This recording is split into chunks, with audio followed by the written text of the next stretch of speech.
자식은 아직 학생, 부모는 환자 은퇴는 사치가 된 50대의 현실.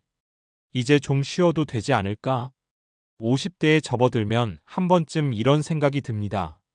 하지만 곧바로 이런 말이 따라붙죠. 아직은 안 되지. 자식은 아직 학생이거나 사회초년생이고 부모는 병원비가 들기 시작하는 나이. 내 몸도 예전 같지 않은데 은퇴는커녕 앞으로 얼마나 더 버틸 수 있을까를 계산하게 되는 게 요즘 50대의 현실입니다. 뉴스나 기사에서 말하는 은퇴 후 삶은 어쩐지 남 이야기처럼 느껴지고 노후 준비라는 말은 마음을 다잡기보다는 부담부터 안겨줍니다. 사실 은퇴는 쉬고 싶다고 할 수 있는 선택지가 아니라 버틸 수 있느냐 없느냐의 문제가 되어버렸습니다. 그래서 지금의 50대에게 은퇴는 계획이 아니라 점점 멀어지는 희망처럼 느껴지기도 합니다. 은퇴를 미루는 게 아니라 밀려나는 세대. 지금 50대는 참 애매한 세대입니다. 고도성장기의 끝자락을 경험했고 IMF 외환위기와 구조조정, 비정규직 확대를 온몸으로 겪었습니다.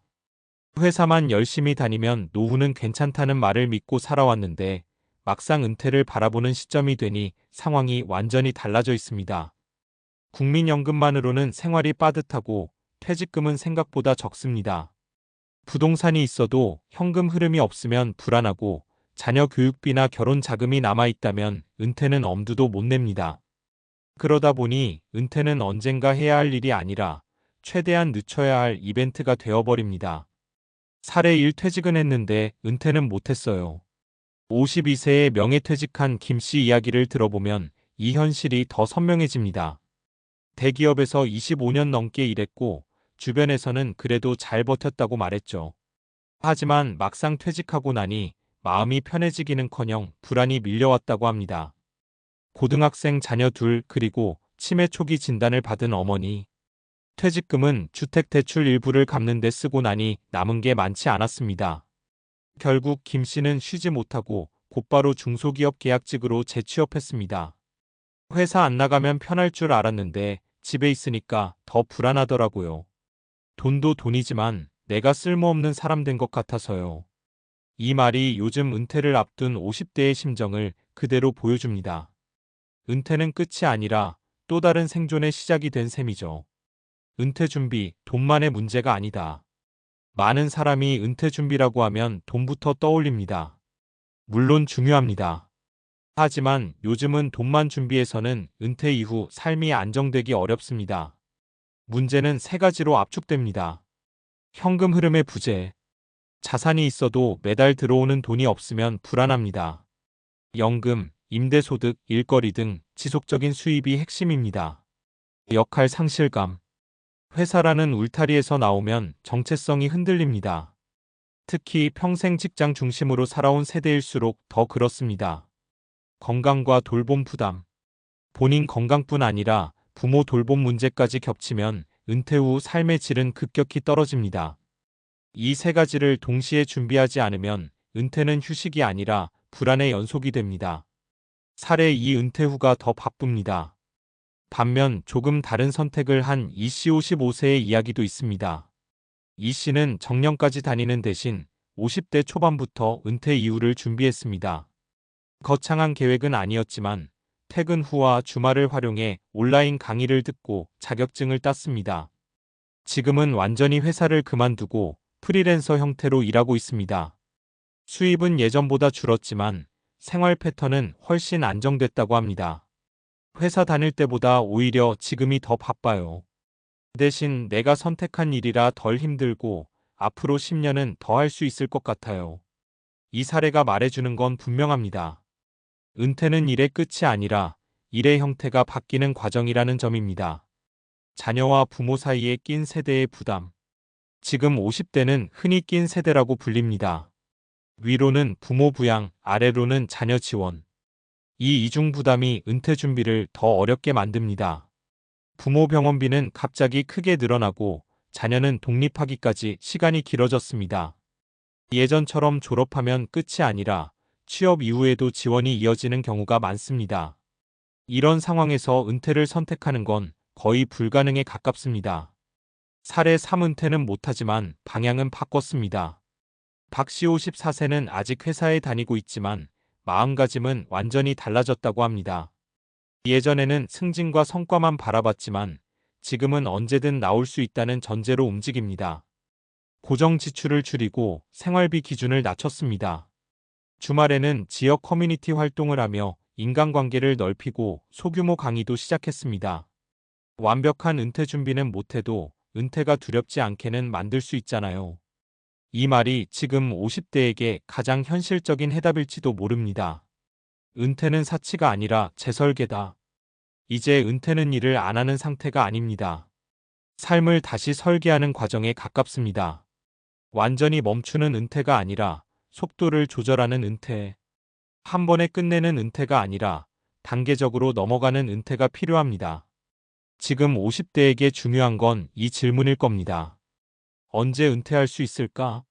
가 아니라 어떤 방식으로 오래 버틸 수 있을까? 자식은 아직 학생이고 부모는 환자일 수 있습니다.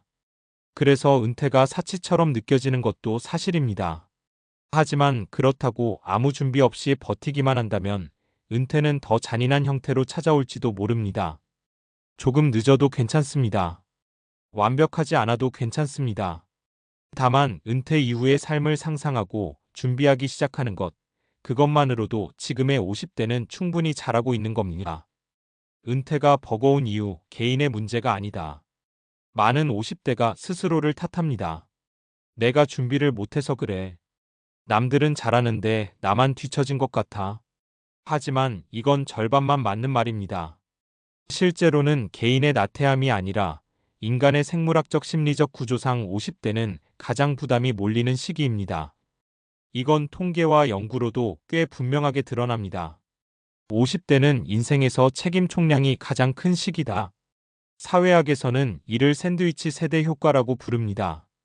위로는 부모, 아래로는 자녀, 가운데에 낀 세대가 가장 큰 부담을 지는 구조입니다. 실제로 여러 국가의 인구가계 연구를 보면 개인의 경제적 지출은 50대 초중반에 정점을 찍고 정서적 스트레스 지수도 이 시기에 가장 높아집니다. 즉, 은퇴를 준비하기에 가장 많은 에너지가 필요한 시기에 역설적으로 가장 많은 에너지를 이미 쓰고 있는 상태라는 겁니다.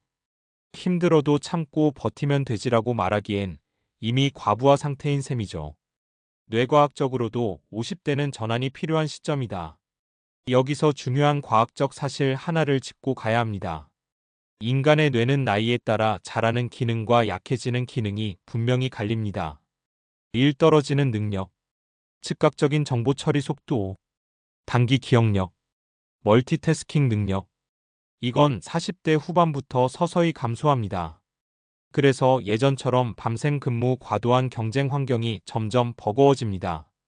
이 오히려 강화되는 능력, 경험 기반 판단력, 감정 조절 능력, 큰 흐름을 읽는 통합적 사고. 이건 50대 이후에 더 좋아집니다.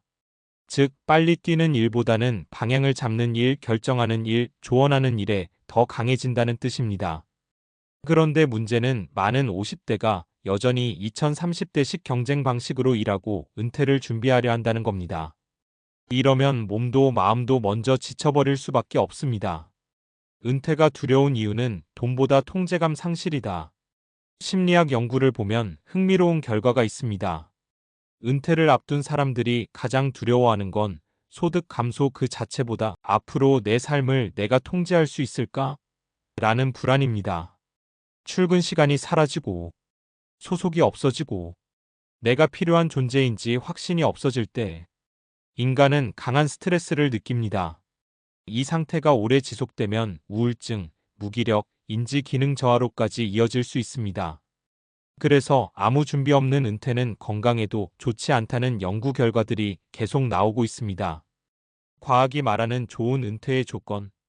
여러 장기 추적 연구에서 공통적으로 나타나는 은퇴 이후 삶의 만족도를 높이는 조건은 의외로 단순합니다. 첫째, 완전 중단이 아닌 점진적 축소. 일을 갑자기 0으로 만들기보다 근무 시간 줄이기, 역할 바꾸기, 프로젝트 단위로 일하기. 이런 방식이 정신 건강과 인지 기능 유지에 훨씬 도움이 됩니다. 둘째, 정기적인 사회적 역할. 수입이 크지 않아도 정기적인 만남, 책임 있는 역할, 누군가 나를 필요로 하는 구조. 이게 있느냐 없느냐가 은퇴 만족도를 크게 가릅니다. 셋째, 예측 가능한 현금 흐름. 큰돈보다 중요한 건 예측 가능성입니다. 매달 얼마가 들어오고 어디까지 쓸 수 있는지 아는 것만으로도 불안은 크게 줄어듭니다. 그래서 지금 50대에게 필요한 건 은퇴 결심이 아니다. 지금 50대에게 필요한 건 언제 그만둘까? 라는 결단이 아니라 어떻게 전환할까? 라는 설계입니다. 역할을 바꾸는 은퇴, 속도를 낮추는 은퇴, 수입 구조를 나누는 은퇴. 이런 은퇴는 사치가 아니라 생존 전략에 가깝습니다. 은퇴는 끝이 아니라 체력에 맞춘 인생 2막이다. 자식은 아직 학생이고 부모는 환자일 수 있습니다. 그래서 지금 당장 은퇴가 불가능한 것도 사실입니다. 하지만 과학적으로 봐도 사회 구조적으로 봐도 아무런 준비 없이 계속 버티는 건 역시 지속 가능하지 않습니다. 은퇴를 미루는 것과 은퇴를 준비하지 않는 것은 전혀 다른 이야기입니다. 지금 필요한 건 대단한 계획이 아니라 내 에너지 수준을 인정하고 내 역할을 재정의하고 내 삶의 속도를 다시 조정하는 일. 그것이야말로 은퇴가 사치가 된 시대에 50대가 선택할 수 있는 가장 현실적이고 과학적인 길입니다.